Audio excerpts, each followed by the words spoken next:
So I started up this session just like I normally do, so you can kind of see what it's like. I'll typically play like up to 16 tables.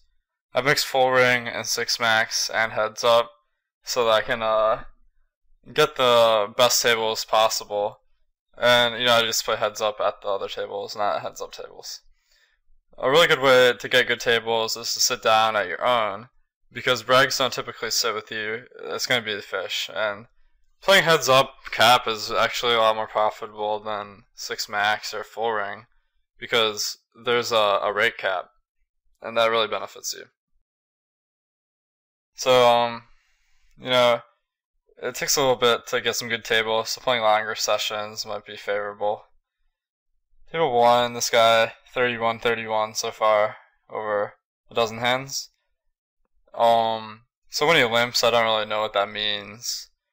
A lot of guys, it'll be a little bit of stronger range, because they're going to be raising with most of their like the hands they play, and then if they limp, maybe they're like trapping or something. Table 6, Queen 10 you could shove there versus a reg. This guy's unknown though, so I don't really want to shove because he might call with some ace or king high hand, and that'd be kind of a disaster. So I check raise the flop. Table 3, I lead out in the limp pot. I'll limp the small blind pretty wide.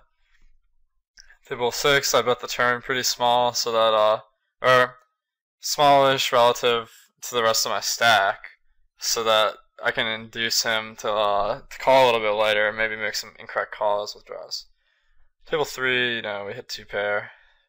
You guys know what to do with that.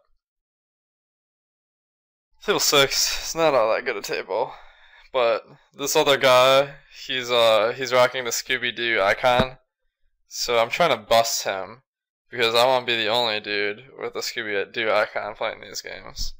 But I mean, I'm guessing that he's pretty good, because Scooby-Doo, he's like a crime solver, and in poker, you gotta kind of piece together information to come to the right play.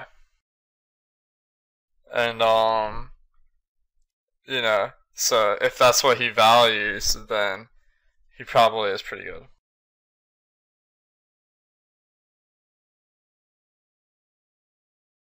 Dudes that show their supernova, they're kind of reg fish usually though. In cap, you're pretty indifferent to those kind of players because you can't really beat them with the rake, so they're not a very good reason for playing at a table.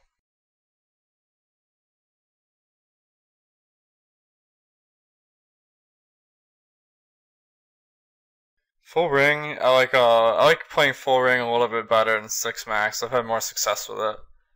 I think it's a better format to play versus weak players, because weak players they'll play loose and they lose a lot of money from out of position. So if you give them more chances to play out of position, then they're going to be losing money at a greater rate. And in addition, you're paying blinds at a slower rate.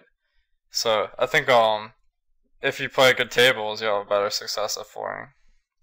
Table 2, Queen 9 on my chart is like an 85% push. You could probably shove there profitably versus most guys.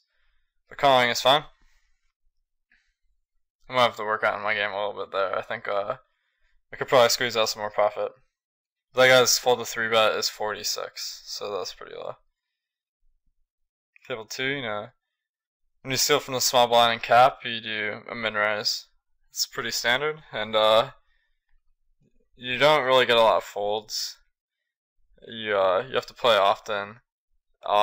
So actually, it's not too bad of a strategy to raise 100% from the small blind.